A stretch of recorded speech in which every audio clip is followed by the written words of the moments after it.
Okay, this app gives us only 10 minutes. So this is how I do my fundamental analysis. Weekly, I start with go to Forex Factory.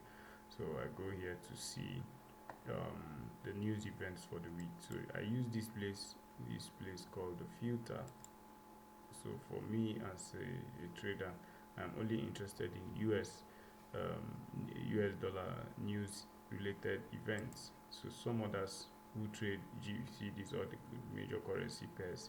So if you could see all, then these are the type of data: growth, inflation, employment, central bank bonds, miscellaneous speeches, business of consumer survey, and housing. So this is the expected impact. This is no impact.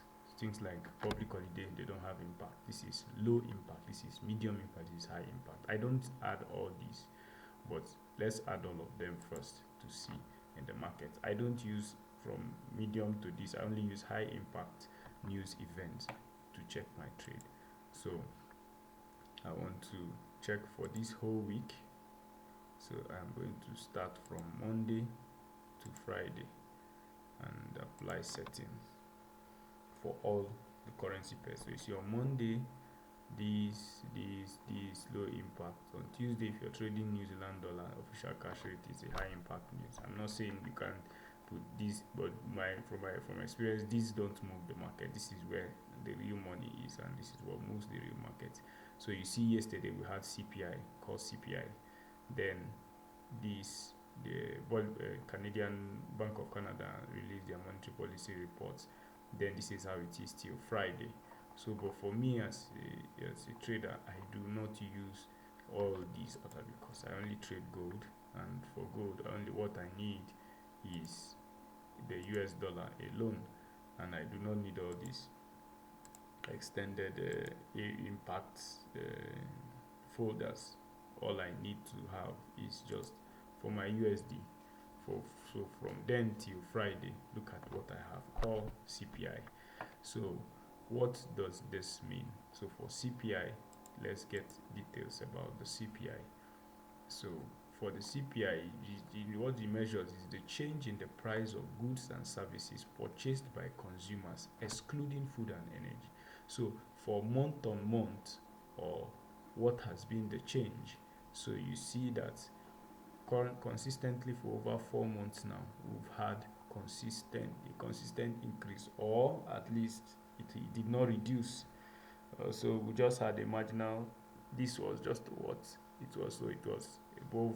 So look at the usual effect. Once is when the actual is greater than the forecast, it is good for currency. Look at it: actual greater than forecast.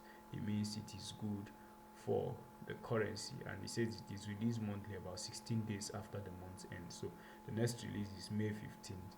So it is usually, when is the last day of the month, it's usually released 16 days after the end of the month. So why Forex Factory notes food and energy prices account for about a quarter of CPI, that's 25% of CPI, but they tend to be very volatile and distort the underlying trend.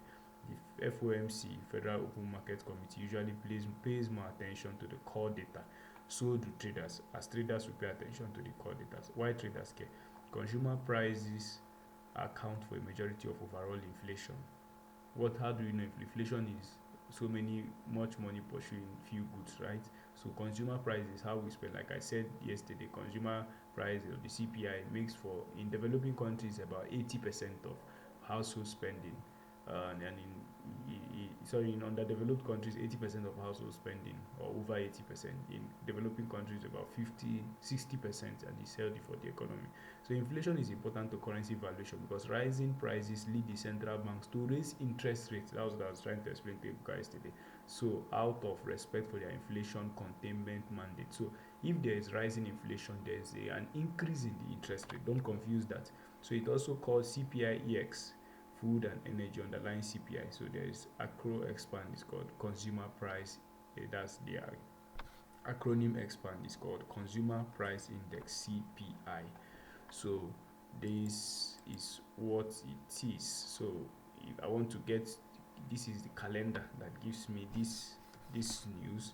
So for example, today by 1:30 p.m., that's 8:30 US time, we have what we call the CPI. So if CPI is released, let's see what the details of the CPI. So the CPI tells us, it says it is the change in the price of finished goods. So this one is for manufacturers, producers, finished goods and services sold by producers, excluding food and energy, just like PPI, but this time around it is not for consumers, it is rather for the producers. So when the actual is greater than the forecast, it is good for currency. So there's every likelihood we're expecting, that's our forecast, is that it will be greater than the than the actual, because CPI has already given us a leeway into the fact that it will. So this one is released 13 days after the month end. Remember, CPI is released 16 days after the month end, but usually it comes after the CPI.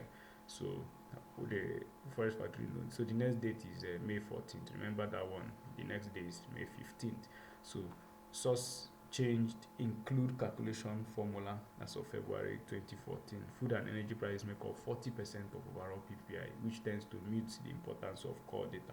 So this one would include more of food and energy prices. Energy price is just what's the cost of buying gasoline, buying petrol and other things. So the acronym expand is Producer Price Index. So core finished goods PPI, core PPI for final demand. So this is just what it is. This is where I start my fundamental analysis. So if I want to see market sentiment, to see what people are saying, I can go to news here in the market. So this is one thing I want to read what people are the fundamental viewpoint of people after the CPI data released yesterday. So from here I can see that there's a news about this. So it says US dollar surges on CPI beat, gold pressured. So dollar surged on the back of inflation data, surprising investors and challenging expectations of an imminent rate cut. You know, everybody was believing that there was going to be a rate cut because of the slowdown of inflation. The US consumer price index CPI figures outpaced forecasts for the fourth consecutive month. So for 4 consecutive months, CPI has been on the rise, reaching 3.5% over the 12 months to March. So what it means is that for over 12 months, goods consumption prices on the average, because it is a weighted average of several consumption prices excluding food and energy. So consumption prices on the average have risen 3.5%. So whatever you used to buy in the past has gained 3.5%. That's what they are trying to say. It says this unexpected inflationary pressure prompted a re-evaluation of market sentiments regarding Federal Reserve policy moves.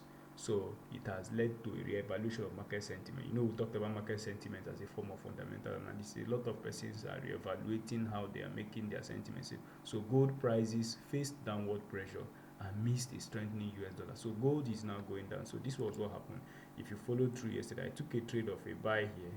I had to take it out here because I wasn't confident that it was going to keep going up because I had seen this downward move. So remember, we had been buying gold. All my trades have been buying gold for a while. But when it came to yesterday, after the news release, this was my opening price. It broke down the opening price, broke down further, retraced, and kept going down. So I thought it was still going to buy, but I closed my trade. But of course, you can see that is what happens in the market. Sometimes you not feel confident taking your trades.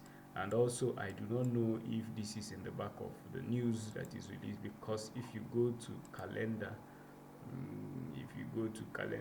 and let me, so you know, Chinese, where this thing also affects gold prices. So I do not know if this retracement upward is as a result of the Chinese CPI that was released today. Look at it. CPI for China was released about 2:30 a.m. today.